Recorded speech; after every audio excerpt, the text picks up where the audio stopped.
was a big dreamer, you know, and so my job was to clean these 7 floors between Friday and Sunday. So every time I would go to the 7th floor was the CEO's office.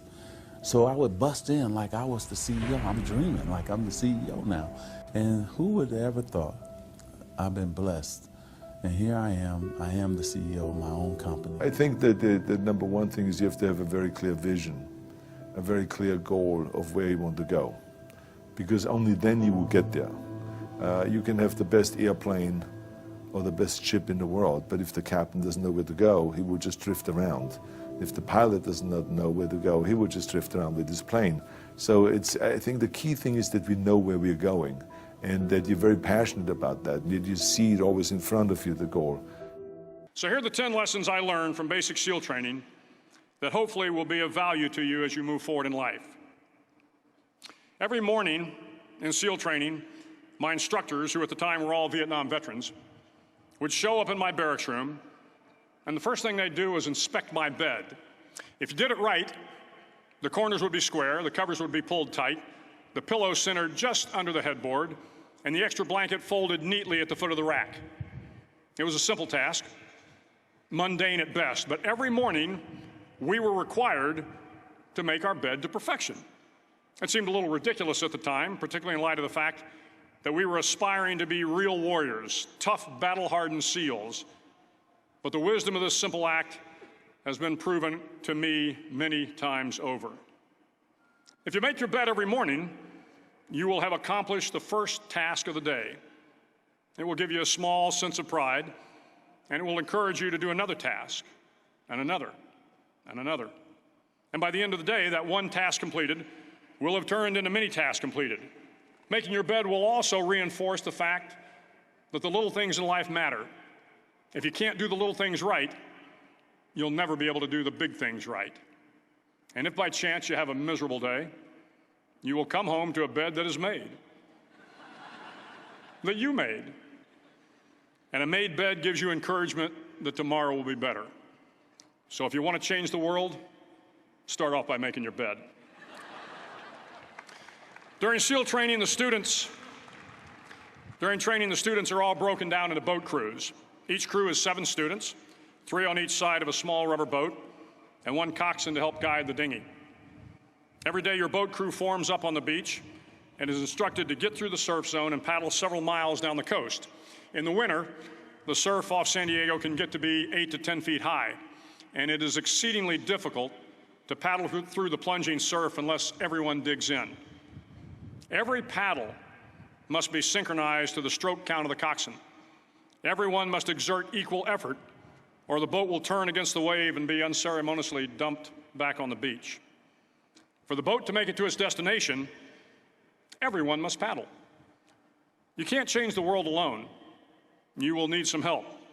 And to truly get from your starting point to your destination takes friends, colleagues, the goodwill of strangers, and a strong coxswain to guide you. If you want to change the world, find someone to help you paddle. Over a few weeks of difficult training, my SEAL class, which started with 150 men, was down to just 42. There were now 6 boat crews of 7 men each. I was in the boat with the tall guys, but the best boat crew we had was made up of the little guys, the Munchkin crew, we called them. No one was over 5'5". The Munchkin boat crew had 1 American Indian, 1 African American, 1 Polish American, 1 Greek American, 1 Italian American, and 2 tough kids from the Midwest. They out-paddled, outran, and outswam all the other boat crews. The big men in the other boat crews would always make good-natured fun of the tiny little flippers the Munchkins put on their tiny little feet prior to every swim. But somehow these little guys from every corner of the nation and the world always had the last laugh, swimming faster than everyone and reaching the shore long before the rest of us. SEAL training was a great equalizer. Nothing mattered but your will to succeed, not your color, not your ethnic background, not your education, not your social status. If you want to change the world, measure a person by the size of their heart, not by the size of their flippers. Several times a week, the instructors would line up the class and do a uniform inspection. It was exceptionally thorough. Your hat had to be perfectly starched, your uniform immaculately pressed, your belt buckle shiny and void of any smudges. But it seemed that no matter how much effort you put into starching your hat or pressing your uniform or polishing your belt buckle, it just wasn't good enough. The instructors would find something wrong. For failing the uniform inspection, the student had to run, fully clothed, into the surf zone, then wet from head to toe, roll around on the beach until every part of your body was covered with sand. The effect was known as a sugar cookie. You stayed in the uniform the rest of the day, cold, wet, and sandy. There were many a student who just couldn't accept the fact that all their efforts were in vain, that no matter how hard they tried to get the uniform right, it went unappreciated. Those students didn't make it through training. Those students didn't understand the purpose of the drill. You were never going to succeed. You were never going to have a perfect uniform. The instructors weren't going to allow it. Sometimes, no matter how well you prepare or how well you perform, you still end up as a sugar cookie. It's just the way life is sometimes. If you want to change the world, get over being a sugar cookie and keep moving forward. Every day during training, you were challenged with multiple physical events: long runs, long swims, obstacle courses, hours of calisthenics, something designed to test your mettle. Every event had standards, times you had to meet. If you failed to meet those times, those standards, your name was posted on a list, and at the end of the day, those on the list were invited to a circus. A circus was 2 hours of additional calisthenics, designed to wear you down, to break your spirit, to force you to quit. No one wanted a circus. A circus meant that for that day, you didn't measure up. A circus meant more fatigue, and more fatigue meant that the following day would be more difficult, and more circuses were likely. But at some time during SEAL training, everyone made the circus list. But an interesting thing happened to those who were constantly on the list. Over time, those students who did 2 hours of extra calisthenics got stronger and stronger. The pain of the circuses built inner strength and physical resiliency. Life is filled with circuses. You will fail. You will likely fail often. It will be painful. It will be discouraging. At times, it will test you to your very core. But if you want to change the world, don't be afraid of the circuses. At least twice a week, the trainees were required to run the obstacle course. The obstacle course contained 25 obstacles, including a 10-foot wall, a 30-foot cargo net, a barbed wire crawl, to name a few. But the most challenging obstacle was the slide for life. It had a 3-level, 30-foot tower at one end and a 1-level tower at the other. In between was a 200-foot-long rope. You had to climb the 3-tiered tower, and once at the top, you grabbed the rope, swung underneath the rope, and pulled yourself hand over hand until you got to the other end.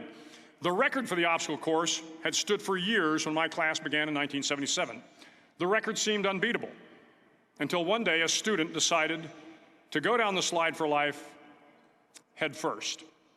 Instead of swinging his body underneath the rope and inching his way down, he bravely mounted the top of the rope and thrust himself forward. It was a dangerous move, seemingly foolish and fraught with risk. Failure could mean injury and being dropped from the course. Without hesitation, the student slid down the rope perilously fast. Instead of several minutes, it only took him half that time. And by the end of the course, he had broken the record. If you want to change the world, sometimes you have to slide down the obstacles head first.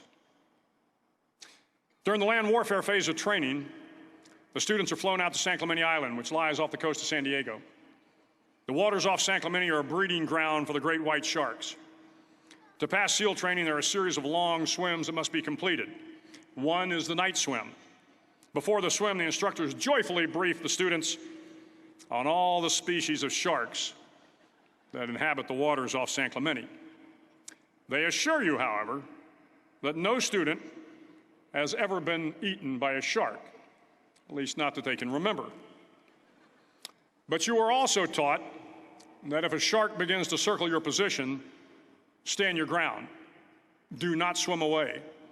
Do not act afraid. And if the shark, hungry for a midnight snack, darts towards you, then summons up all your strength and punch him in the snout, and he will turn and swim away. There are a lot of sharks in the world. If you hope to complete the swim, you will have to deal with them. So if you want to change the world, don't back down from the sharks. As Navy SEALs, one of our jobs is to conduct underwater attacks against enemy shipping. We practice this technique extensively during training. The ship attack mission is where a pair of SEAL divers is dropped off outside an enemy harbor and then swims well over 2 miles underwater, using nothing but a depth gauge and a compass to get to the target. During the entire swim, even well below the surface, there is some light that comes through. It is comforting to know that there is open water above you. But as you approach the ship, which is tied to a pier, the light begins to fade. The steel structure of the ship blocks the moonlight. It blocks the surrounding street lamps. It blocks all ambient light. To be successful in your mission, you have to swim under the ship and find the keel, the center line, and the deepest part of the ship. This is your objective.